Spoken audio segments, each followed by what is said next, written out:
Antara macet saya membaca tentang perkembangan negara Islam yang menerapkan hukum Islam ya.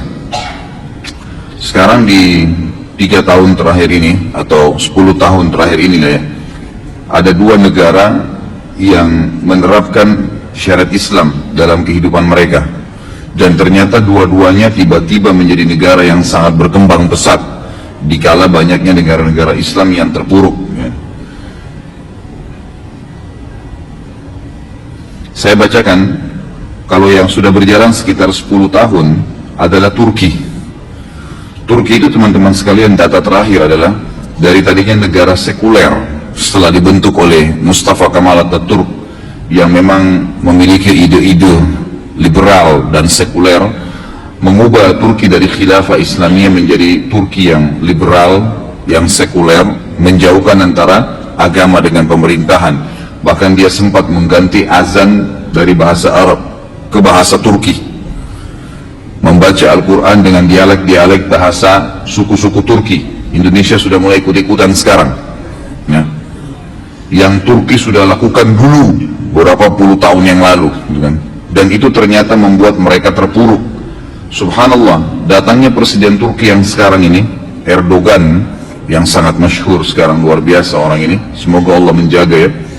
Beliau mengubah setelah dalam 10 tahun ini sistem Turki yang sekuler menjadi sistem Islam, menerapkan syariat Islam. Apa yang terjadi teman-teman sekalian? Paling tidak ada 25 poin yang dunia mencatat apa yang terjadi pada Turki setelah mengubah, dunia mencatat ya, setelah mengubah sistem sekuler menjadi sistem Islam. Yang pertama, produk domestik nasional Turki, produk domestiknya, produk dalam negerinya di Turki tahun 2013 mencapai jumlahnya 100 miliar dolar Amerika, menyamai pendapatan gabungan 3 negara sekaligus dengan ekonomi terkuat di Timur Tengah, Arab Saudi, Uni Emirat Arab dan Iran, dan ditambah dengan Yordan, Syria serta ya, Lebanon. Jadi bayangkan, dengan menerapkan hukum Islam yang paling pertama terjadi adalah berhasil ya, menaikkan hasil produksi dalam negerinya 100 miliar dolar yang mengalahkan 3 negara sekaligus, Saudi sendiri, Emirat Arab dan Iran. Yang kedua, Erdogan membawa negerinya melakukan lompatan ekonomi yang besar dari ranking 111 dunia ke peringkat 16 dengan rata-rata 10% per tahun, yang berarti masuknya Turki ke dalam 20 negara terkuat atau G20 di dunia. Yang ketiga, tahun 2023 merupakan tahun pembangunan negeri Turki modern yang sudah dicanangkan oleh Erdogan, yang ditargetkan adalah Turki menjadi kekuatan politik dan ekonomi nomor 1 di dunia yang mengatasnamakan Islam. Yang keempat, airport internasional Turki, dan saya sendiri baru mungkin sekitar 2 bulan yang lalu mampir ke sana waktu mau umroh, adalah bandara terbesar di Eropa sekarang, yang menampung 1.260 pesawat setiap harinya, ditambah bandara Sabiha yang menampung 630 pesawat setiap hari. Yang kelima, Turkish Airlines meraih peringkat maskapai penerbangan terbaik di dunia dalam 3 tahun berturut-turut. Yang keenam, dalam kurun 10 tahun, Turki telah menanam 770 juta pohon hardija dan berbuah, maksudnya buah-buahan ya. Yang ketujuh, untuk pertama kali Turki di masa modern memproduksi sendiri tank, baja, pesawat terbang dan pesawat tempur tanpa awak, serta satelit militer modern pertama yang multifungsi. Sebentar, azannya tunda sebentar loh. Nomor 8, poin 8, kelebihan 8, Erdogan dalam 10 tahun pemerintahnya telah mendirikan 125 universitas baru, 189 sekolah baru, 510 rumah sakit baru, dan 169.000 kelas baru yang modern, sehingga rasio siswa per kelas tidak lebih dari 21 orang per kelas, dan menjadi sekolah-sekolah terunggul sekarang di Eropa.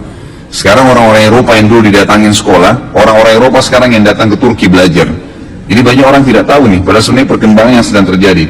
Yang kesembilan, ketika krisis ekonomi menimpa Eropa dan Amerika, universitas-universitas Eropa dan Amerika menaikkan uang kuliah, sedangkan Erdogan membebaskan seluruh biaya kuliah dan seluruh sekolah, fakultas kuliah dan sekolah bagi rakyatnya, dan menjadi tanggungan negara.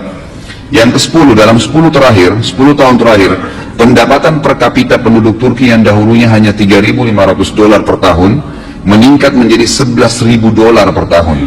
Lebih tinggi daripada per kapita penduduk Prancis. Jadi kalau teman-teman tahu, Prancis itu paling tinggi per kapitanya, artinya pendapatan orang itu tinggi sekali di sana. Tapi Turki dalam 10 tahun terakhir mengalahkan, kan dari $3.500 per tahunnya menjadi $11.000 per orang ya. Dari per kapita, dan Erdogan menaikkan nilai tukar uang Turki menjadi 30 kali lipat. Dulunya rendah, sekarang menjadi naik. Yang ke-11 di Turki, negara sedang mengupayakan dengan sungguh-sungguh membiayai 300.000 ilmuwan melakukan penelitian ilmiah untuk menuju tahun 2023. Jadi dalam slogan yang diangkat sekarang sama Erdogan ini, tahun 2023 atau 2025, Turki sudah harus kembali seperti dulu, menguasai dunia dengan sistem Islam. Yang ke-12, di antara keberhasilan politik terbesar Turki adalah keberhasilan Erdogan mendamaikan dua bagian Siprus yang bertikai. Ia juga melakukan pembahasan damai dengan Partai Buruh Kurdistan untuk menghentikan pertumpahan darah dan meminta maaf kepada Armenia, sehingga menyelesaikan permasalahan yang sudah menggantung selama 6 dasawarsa. Yang ke-13, di Turki, gaji dan upah meningkat mencapai 300%, dan gaji pegawai baru meningkat dari 340 lira Turki menjadi 957 lira, dan jumlah pencari kerja menurun dari 38% menjadi 2%.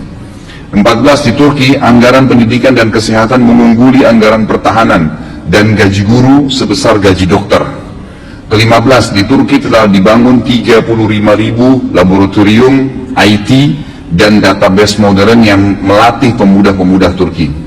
Yang ke-16, Erdogan juga menutupi defisit anggaran yang mencapai 47 miliar dolar. Sebelumnya, cicilan terakhir hutang Turki ke IMF adalah 300 juta dolar pada Juli lalu. Bahkan Turki sempat sekarang ini meminjamkan IMF ya, yang sudah jelek namanya sebesar 5 miliar dolar. Dulu Turki utang, lunas semua utangnya, sekarang dia yang pinjamkan IMF 5 miliar dolar. Di samping itu Erdogan juga menambah cadangan devisa negara sebesar 100 miliar dolar. 17, 10 tahun terakhir ekspor Turki hanya 23 miliar dolar ekspor dari luar. Ekspor di luar sekarang meningkat, tadinya cuma 23 miliar dolar, sekarang meningkat jadi 153 miliar dolar, mencapai 190 negara. Yang paling banyak adalah mobil. Jadi semua mobil di Eropa dan banyak juga dimasukkan di Indonesia sekarang atau di Asia Tenggara itu diproduksi di Turki. Dan saya tanya sendiri orang Turki kemarin, memang statementnya seperti itu. Yang paling banyak adalah mobil, yang kedua peralatan elektronik. Setiap 3 perangkat elektronik di Eropa, satunya produk Turki. 18, pemerintahan Erdogan sekarang mengawali pengolahan sampah menjadi pembangkit tenaga listrik yang digunakan oleh sepertiga penduduk Turki, dan energi listrik sudah dinikmati 98% penduduk Turki. 19, Erdogan pernah duduk berhadapan dengan seorang anak perempuan yang usianya masih 12 tahun, tampil dalam siaran langsung televisi, berdebat dan berdiskusi tentang pembangunan Turki masa depan. Beliau menghormati kecerdasan dan semangat anak tersebut, sekaligus beliau mendidik anak-anak Turki agar terbiasa untuk memikirkan tentang masa depan Turki. Ke-20, Erdogan adalah musuh, ya, dikatakan, disebarkan berita Erdogan adalah teman Israel.